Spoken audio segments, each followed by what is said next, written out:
ভারতের সবচেয়ে উন্নত, আধুনিক এবং দ্রুতগামী ট্রেনের কথা হলেই আমাদের চোখের সামনে ভেসে ওঠে বন্দে ভারত এক্সপ্রেসের প্রতিচ্ছবি।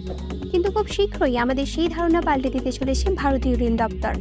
বন্দে ভারত বা সেমি বুলেট না, এবার ভারতের রেল ট্র্যাকের ওপর দিয়ে দুরন্ত গতিতে ছুটে চলবে বুলেট ট্রেন। কবে থেকে চালু হচ্ছে এই বুলেট ট্রেন?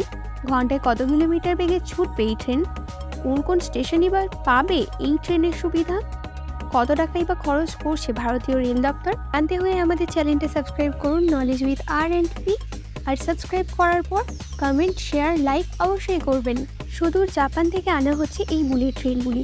মার্চ মাসের শেষে প্রথম 6টি E5 সিরিজ ইনকামশেন ট্রেন কেনার চুক্তি সম্পন্ন করা হবে বলে জানিয়েছে national high speed rail corporation limited. এই বছরের 15ই আগস্টের মধ্যে ট্রেন আনা, অপারেটিং সিস্টেম চালু করার সমস্ত চুক্তি সেরে ফেলবে। জাপানি শিনকানসেন প্রযুক্তিতেই চালানো হবে এই বুলেট ট্রেনগুলি। গত জানুয়ারি মাসের মধ্যে 40% কাজ শেষ করে ফেলেছে রেল করিডরের। লিমিটেড স্টপ ও অল স্টপ পরিষেবা থাকবে। রেল করিডর বানাতে খরচ হবে প্রায় 2 লাখ কোটি টাকা। তবে পরবর্তী সময়ে এই খরচ আরও বাড়বে বলে অনুমান করা হয়েছে। এই ট্রেনের গতি থাকবে ঘন্টায় 320 কিলোমিটার। এবার আসি সবচেয়ে গুরুত্বপূর্ণ প্রশ্নের উত্তরে। কবে থেকে চালু হতে চলেছে এই ট্রেন? 2026 সালের জুন-জুলাই মাসে চালু হবে এই ট্রেন।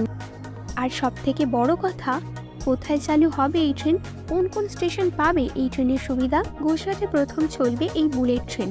আহমেদাবাদ থেকে মুম্বাই যাওয়ার 508 কিলোমিটার দীর্ঘ পথটি এই বুলেট ট্রেন অতিক্রম করবে মাত্র 2 ঘন্টায়। পরবর্তী ট্রেনের জন্য যাত্রীদের অপেক্ষা করতে হবে মাত্র 2 ঘন্টা 45 মিনিট। মোট 12টি স্টেশনে দাঁড়াবে এই ট্রেন। ভাদোদরা, ভারুচ, সুরাট, বোরসাই, সবরমতী, ভিরার, থানে, আনন্দ, কালুপুর, মুম্বাই, ভাপি, বিলিমোড়া, এই 12টি স্টেশনে দাঁড়াবে এই ট্রেনগুলি।